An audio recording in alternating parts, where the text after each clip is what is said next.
Good morning. My name is Kevin Herr, and my demonstration today is going to be useful knots for sailing. I'm trying to keep up with the last presentation, which was my introduction to a sunfish sailboat.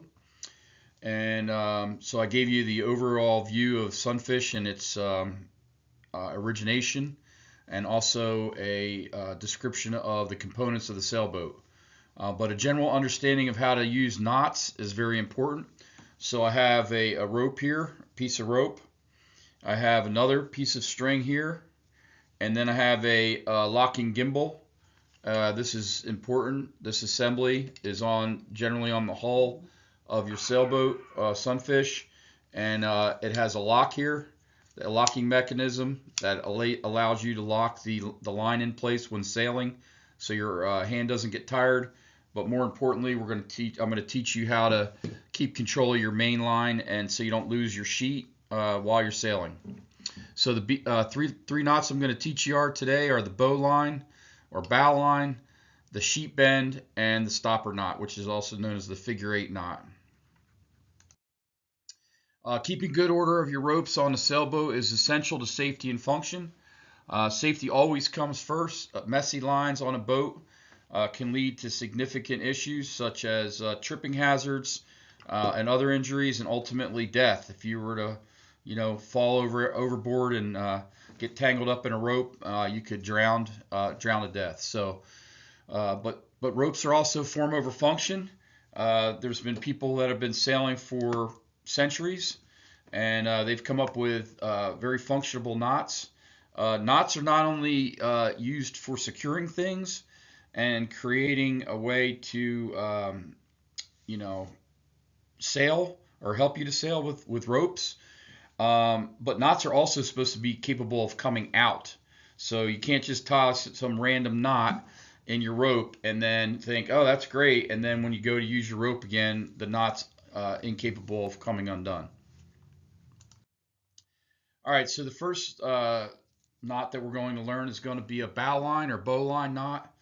It's very simple. You basically form a circle, and that circle is going to be in your line, and then you're just going to feed your rope back up through the circle, and you're going to feed it around the main line and then back down through the circle. So it's going to look something like this. Oops.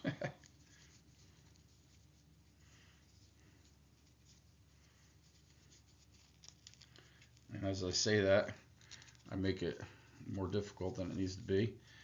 So the bowline knot is useful because what happens is it forms a perfect circle at the end of your line, and this line will not move.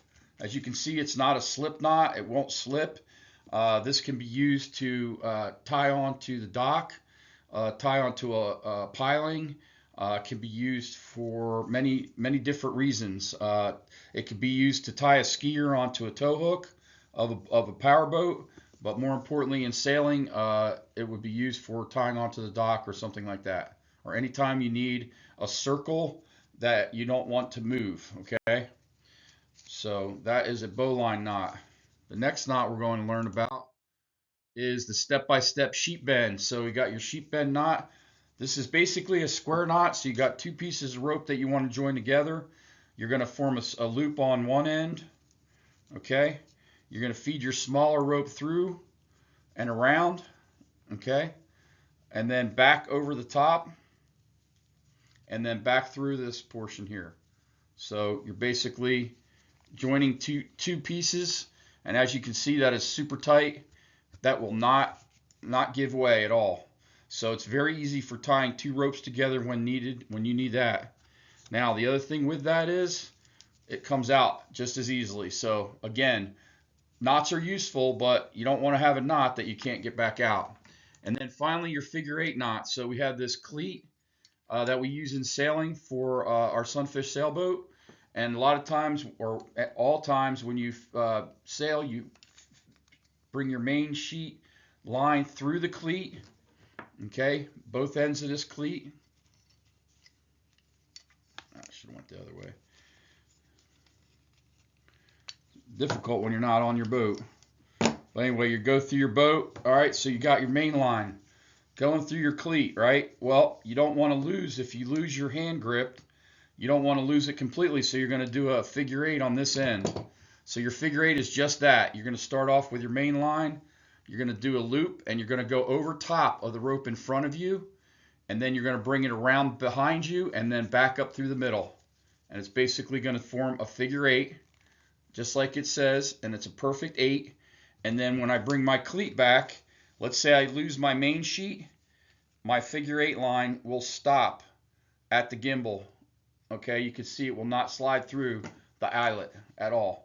But the best part is when I'm done and I'm ready to put the sailboat up for the day, all I do is unhook the figure 8 and I'm ready to go, and I can just take my lines apart and I'm ready to put my boat away. So I hope this helped. Have a great day, and we'll talk to you next time.